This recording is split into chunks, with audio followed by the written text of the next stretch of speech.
据披露，美军计划以举行美日联合军演为由，在日本部署低风中程导弹系统。就在几个月前，美国也用同样的模式在菲律宾部署过该系统。那么，从菲律宾到日本，美军要打造怎样一个中导网络，将对地区局势产生怎样的影响呢？来看报道。 在上个月访日期间，美国陆军部长沃姆斯与日本防卫大臣木原忍会面时，讨论的议题包括让美国新成立的所谓多域特遣部队参与到日本举行的美日联合军演。所谓多域特遣部队是在美陆军2016年提出的多域作战概念的基础上建立的。该作战理念的主要目的就是为了开展所谓大国竞争。该部队是在炮兵旅的基础上组建的，下辖指挥营、战略火力营、防空营、支援营。 这样一个旅级战斗队可以对陆、海、空等多领域的目标进行远程精准火力打击。目前，美国陆军已经组建了3支多域特遣部队，其中2支在印太地区轮换部署。美军还在试点通过标准化的信息接口，把日本、韩国、澳大利亚等盟国的兵力整合到这支特遣部队里。而为了实现美军这一作战新模式，多域特遣部队的特点之一就是装备了射程超过1000公里的低风陆基中导系统，把美国海空军的巡航导弹、防空导弹改装成陆基发射武器，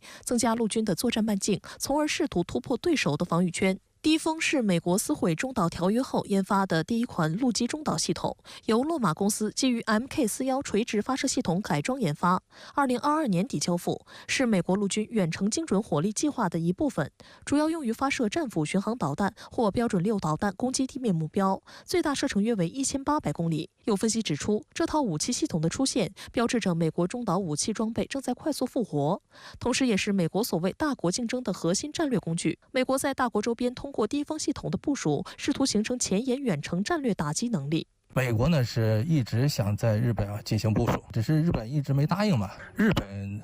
整体的工业实力很强，军事基地呢也很多，很快呢就能够进行列装嘛。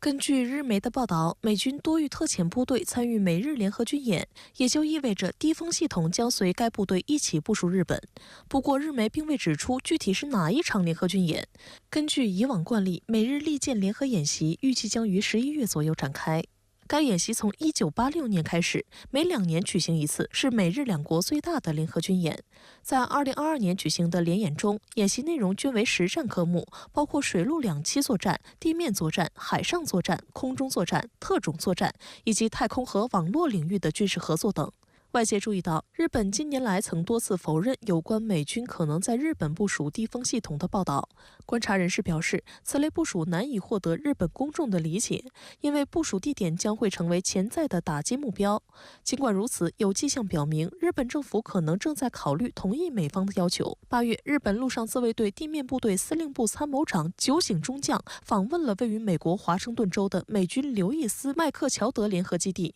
也就是美军多域特遣部队的总部所在地。当时，酒井及其代表团成员还站在低风系统前留影，引发外界联想。这一套导弹系统呢是进攻性的，那很显然，这就使得美国在远程打击能力方面，还有远程防空反导方面，都会得到很大的提升吧，会使得亚太地区的局势急剧升级。 事实上，一旦低风系统在日本现身，将是美国第2次在亚洲部署。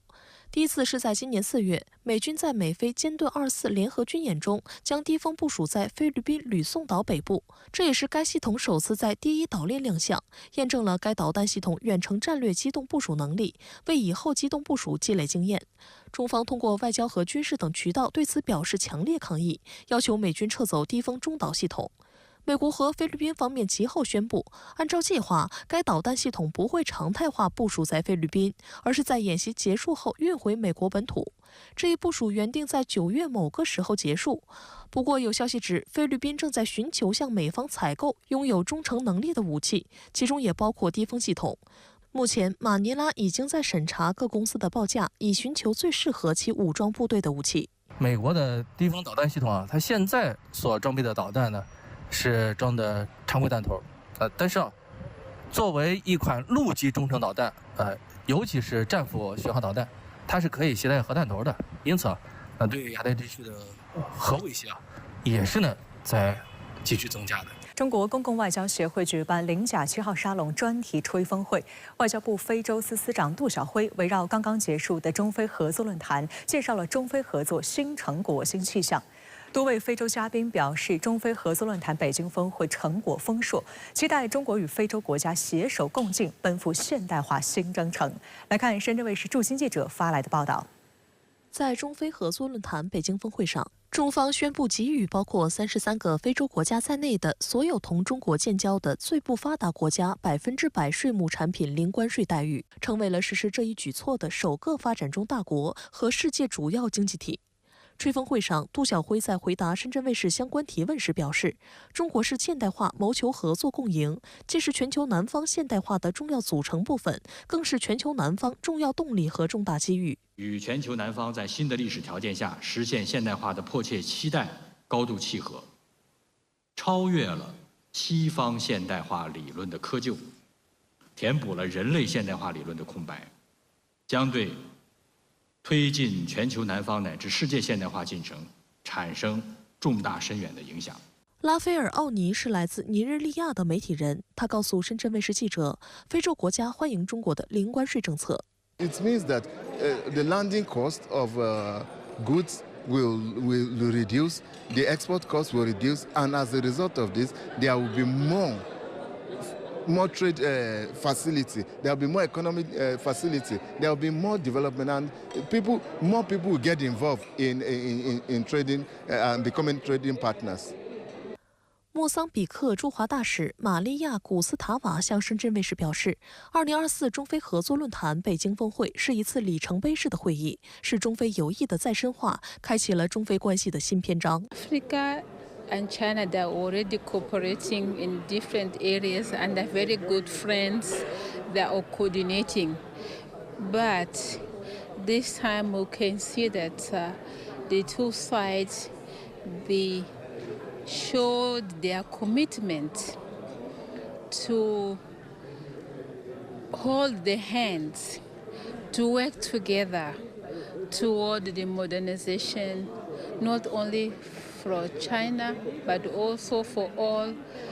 African countries. 南非每日新闻编辑阿扬达·姆德卢利认为，中非关系提升是全球南方合作的重要成果。It's the summit in itself was successful, and it's ushering Africa into a new age and into a new era. And there were 8 cooperation agreements that were signed between China and South Africa. It was quite a diverse offering in terms of the agreements, and I'm very curious to see as how this will impact South Africa positively in terms of the growth for our business environment. 在吹风会现场，我注意到非洲媒体记者的提问都聚焦于中非合作论坛的发展历程和丰硕成果，同时也非常重视中非未来合作的方向和空间。他们多次提及中非战略伙伴关系、6个现代化等词语。在接受深圳卫视采访时，几位非洲驻华使节和媒体人都讲到了携手、机会、未来这几个词。他们期待中国和非洲国家能携手共进，共筑现代化之梦。